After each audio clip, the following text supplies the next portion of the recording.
नमस्कार दोस्तों, आज हम लोग एक पॉलिटी के महत्वपूर्ण प्रश्न को सॉल्व करने जा रहे हैं। ये जो पैटर्न दिया हुआ है ये यूपीएससी 2025 में जो प्रीलिम्स हुआ था उसी पैटर्न पर आधारित है। तो यहाँ पर हम सबसे पहले सवाल को पढ़ते हैं, फिर यह समझने की कोशिश करते हैं कि इस सवाल का सही उत्तर क्या हो सकता है। भारत में नए राज्यों के निर्माण या किसी राज्य को केंद्र शासित प्रदेश बदलने की प्रक्रिया के संदर्भ में निम्नलिखित कथनों पर विचार कीजिए। तो ये जो टॉपिक है ये आपके भारतीय संविधान के भाग 1 संघ और उसके क्षेत्र, जहाँ पर अनुच्छेद 1 से लेकर के 4 तक की व्याख्या की गई है, उसी से संबंधित प्रश्न है।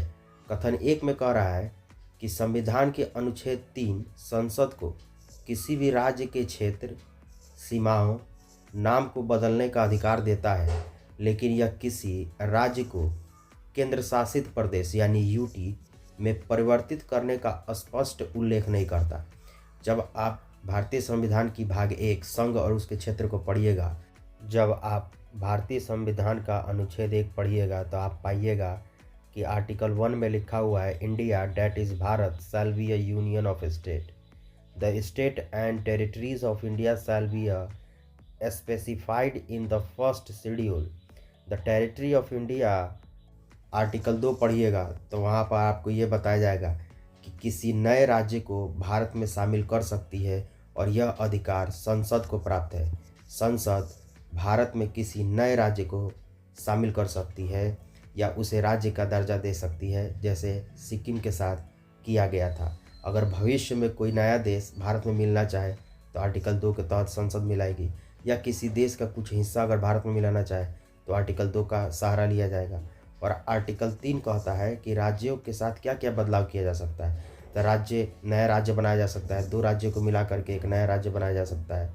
किसी राज्य का क्षेत्रफल घटाया या बढ़ाया जा सकता है।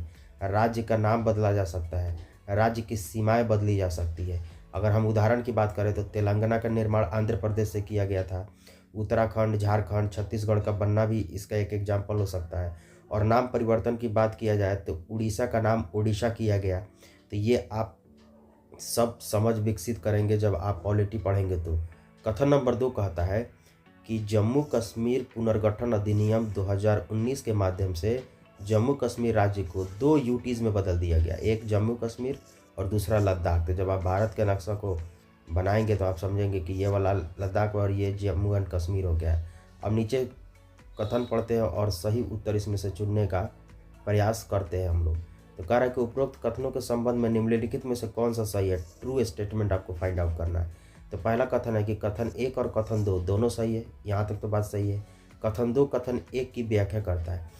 ये जम्मू कश्मीर अधिनियम की वजह से आर्टिकल 3 की व्याख्या की जा सकती है, नहीं, ऐसा कभी नहीं हो सकता है, इसलिए ये पहला गलत हो गया। दूसरा का देखिए, कथन 1 और कथन 2 दोनों सही है, किंतु कथन 2 कथन 1 की व्याख्या नहीं करता है। तो इसका स्पष्ट आंसर जो है वो बी हो जाएगा। अगर आप सी भी देखना चाहें तो देखिए, कथन 1 सही है, 2 गलत, दोनों सही है स्टेटमेंट। कथन 1 यहाँ भी वही बात हो जाएगा। तो आपको यह समझना है कि कथन 2 से कथन 1 की व्याख्या नहीं होती है, लेकिन दोनों बातें जो दी गई है वो दोनों स्पष्ट रूप से सही है, इसलिए इसका सही उत्तर जो होगा वो बी हो जाएगा। धन्यवाद।